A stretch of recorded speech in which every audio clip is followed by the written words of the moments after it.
Агробизнес – это тот сегмент, где можно получить не только высокую прибыль, но и серьезные проблемы из-за засухи, неурожая, эпидемии среди животных или еще каких-то природных или политических катаклизмов.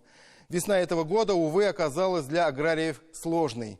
Если в прошлом году в Казани с мая по август стояла изнуряющая жара, то нынешний май стал самым холодным за последние 23 года. Посевная в Татарстане, которая близилась к финалу еще 2 недели назад, продолжается. До финиша еще идти и идти. Мокрый снег, постоянный дождь и заморозки до -1 градуса затормозили полевые работы.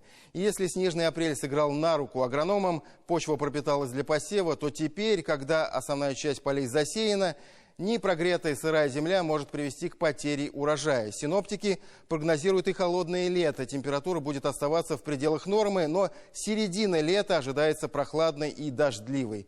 В этой ситуации есть риск, что такие технические культуры, как подсолнечник и свекла, не успеют созреть вовремя. Как и чем грозит урожаю прохладное отношение природы, в репортаже Диляры Юсуповой.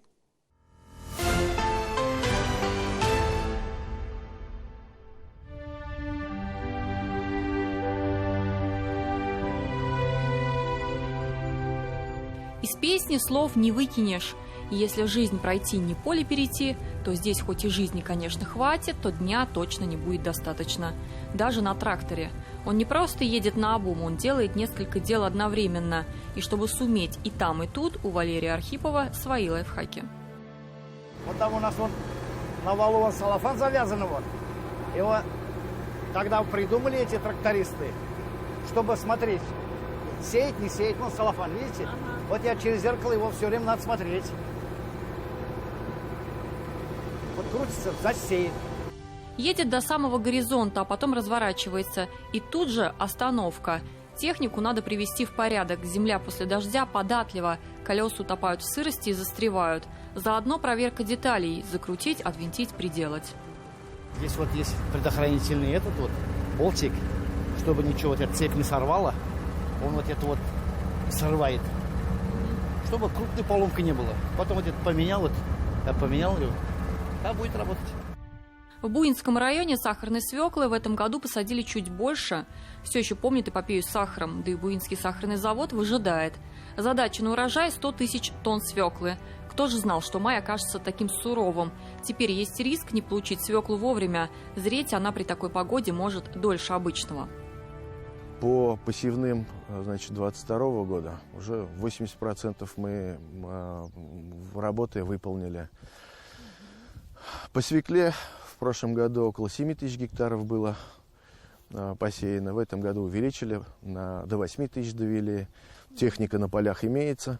Как только можем выходить, мы выходим. Бывали случаи позавчера. Из-за повышенной влажности посевные комплексы застревали, то есть сеять было невозможно. Встретил нас Буинский район с сильным холодным ветром, но без дождя. Повезло, но ненадолго. Едем посмотреть, что же с будущим хлебом, как там пшеница, и тут хлынуло.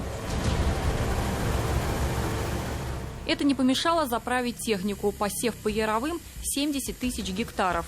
Но полевые работы ставят на паузу. Кстати, с яровыми проще, они неплохо переносят холод. А вот озимые расстраиваются и могут начать желтеть от переизбытка влаги. Такой весны не было дождливой. Обычно уж дожди были, прекращалось, начинали активно работать. Но в этом году каждый день дождь, каждый день. Мы на сегодняшний день кукурузу сеяли, носилось где-то 57 гектаров. 57 осталось, еще 3 гектара. Еще у нас сеем 40 гектаров на зерна. А вот и кукуруза, сеять которую при дожде невозможно. Май по всей России оказался не май месяц. Прогноз метеорологов утешительный. Тревогу бить не стоит. Процесс вегетации у большинства посева прошел. Несмотря на заморозки, температура почвы в пределах нормы. Дело в том, что количество осадков измеряется вот таким достаточно примитивным прибором. Представляет из себя практически ведро. И его нюанс в том, что тут есть вороночка, которая предотвращает испарение. А вот эти лепестки предотвращают задувание и выдувание туда осадков. Таким образом, получается более-менее объективная оценка количества осадков. А вот норма осадков не совсем норма. Их выпало за май больше, чем обычно. В 2 раза. Уже должно начаться лето, а температура ниже нормы где-то на 5-8 градусов. Норма для мая 13 градусов. Но это все равно лучше, чем антициклон 2010 года, который принес засуху. Мы оказались в тылу обширной барической депрессии. Притом эта депрессия была малоподвижная, и поэтому мы достаточно долго находились на территории, куда осуществлялся заток холодного и влажного арктического воздуха, который практически беспрепятственно с акватории северных морей поступал к нам и вот так вот понижал температуру. Это зима тертикали, она в фазе выхода, начала выхода в трубку. Видимо, то есть неплохое вот кущение. Это все из одного растения. Вторичная корневая система развивается хорошо, но влаги много. У дождливого мая есть, безусловно, плюсы, но есть и минус. Переизбыток влаги может привести к кислородному голоданию растения. После дождей, которые прошли недавно, они привели, если вы обратите внимание, к образованию вот такой почвенные корки. Чтобы корку разрушить, надо ротационными баранами там проехаться, разрушить, или обычными, чтобы туда попал воздух, соответственно, тепло, и тогда растения будут себя чувствовать гораздо лучше. А еще этот год аграрии называют фунгицидный. Это значит, что посев придется больше обрабатывать фунгицидами. Уже сейчас озимы стали покрываться грибковыми пятнами, и все это из-за сырой почвы. Данная погода, она немножко, конечно, сдвинула сроки посевной. Недосев пока прослеживается по всем культурам. Конечно, такие ранние яровые культуры, как ячмень, горох, они практически завершены, то есть это порядка 95%. Пшеница, кукуруза остается, сахарная свекла еще, да, у нас подсолнечник есть определенный.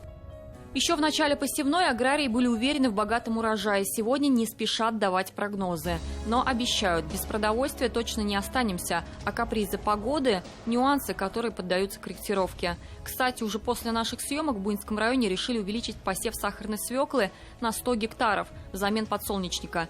И все из-за нестабильности природы. В метеорологии есть специальный термин по поводу такой нестабильности. Синоптики называют ее «нервная погода». Как она будет волноваться в течение лета, уже предсказывают. Правда, с вероятностью всего лишь 65%. Напоследок давайте послушаем прогноз на ближайшие месяцы. Июнь прогнозируется в пределах климатической нормы по температуре. Июль прогнозируется чуть ниже климатической нормы.